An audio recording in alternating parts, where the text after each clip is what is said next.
that's what you ask for your goaltender. And then, just as you ask for your players, you want them to be consistent.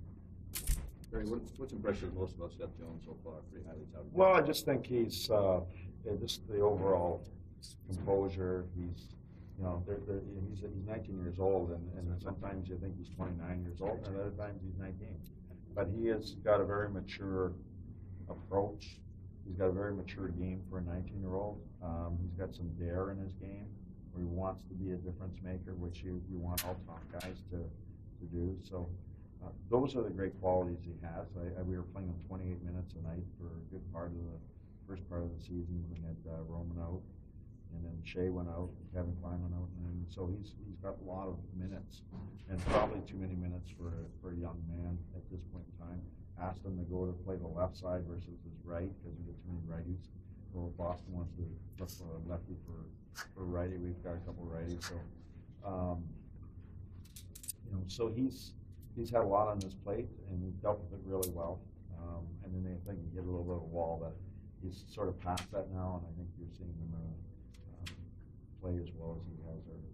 How about for you, 15 years here, to keep everything fresh and keep? I told Julian that a couple of years ago. Well, I think number one is there's certain messages that you always want to pound with an organization. I think we've done that.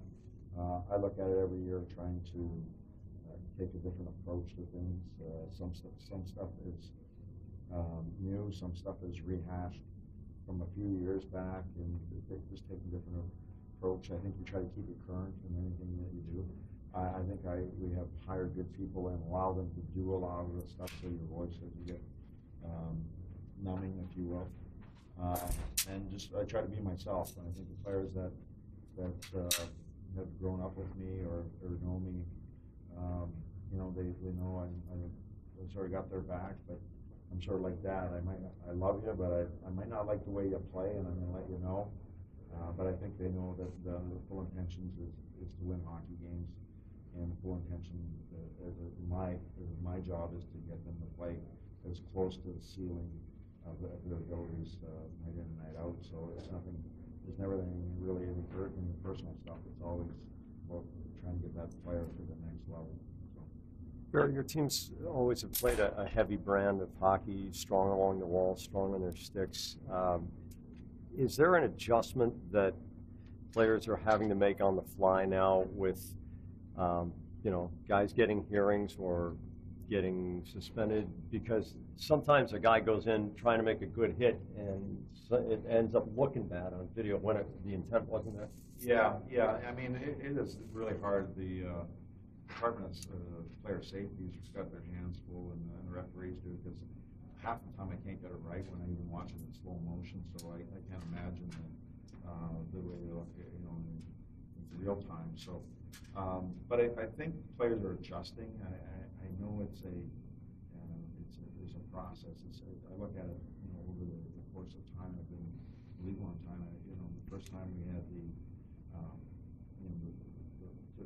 hooking out of the game, and sort of all that. I mean, there was penalty after penalty after penalty. Now it's not as prevalent, and then you change the culture of the union, if you will. And I think that's sort of happening now, but we're going through the painful stages. Last year and this year, it's been a little bit painful for different situations, and I think some of the things that applied 10 years ago don't apply anymore. And then some of the codes have changed on the fly without a memo. So it is sort of learning a little bit on the fly. But I think there is a cultural change through hockey. So we just have to deal with it. I have a tough time with hybrid icing right now. I have no idea. One of the players asked me, and I said, I really have no idea what the defining criteria is on, because there's so many situations. We've had it called twice during Bruins games where the puck hasn't even crossed the goal line and they blow the whistle.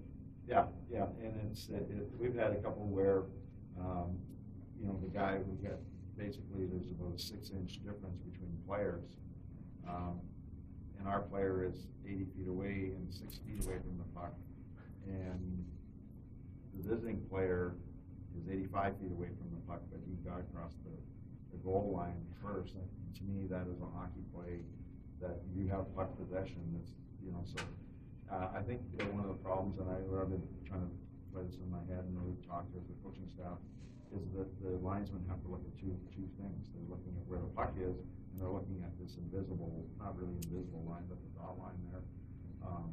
And something you can't do both, unless you can separate your eyes a little bit from looking in two places at once and be able to process it. So that, you know, but the whole intent of everything, I think that what the league's trying to do is for the betterment of the game and all that. And sometimes there's certain roles where there's a adjustment, and there's too many situations that we can quite define. So,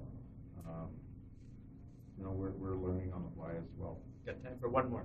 You talk about the Bruins and challenges they might be having with the injuries they're going A lot of challenges. Well, you know, most of their injuries are, I would say, on their bottom six more than the top six. So, you know, every team is driven by their top six, and their top six are very good. You know, especially with the goal, the starts in goal, they're very good in goal.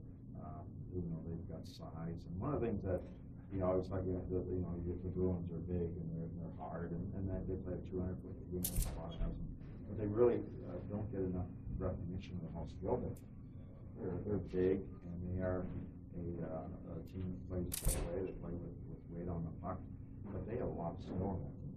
And that's the one thing that I think everybody gets away from, is that they're just not pure bangers and run you over and take the puck and score. There's very good skill. They're tremendous on the rush. They got great tracking. There's a reason that I think they're number 2 in goals against. They've got good special teams, and they've got a real good culture, so that, you know, what they put in the bottom six really doesn't affect the top six, because the top six are driving that hockey team, and the top six are really good for them. Okay. Right. Thanks, Gary. Thanks, Barry. All right.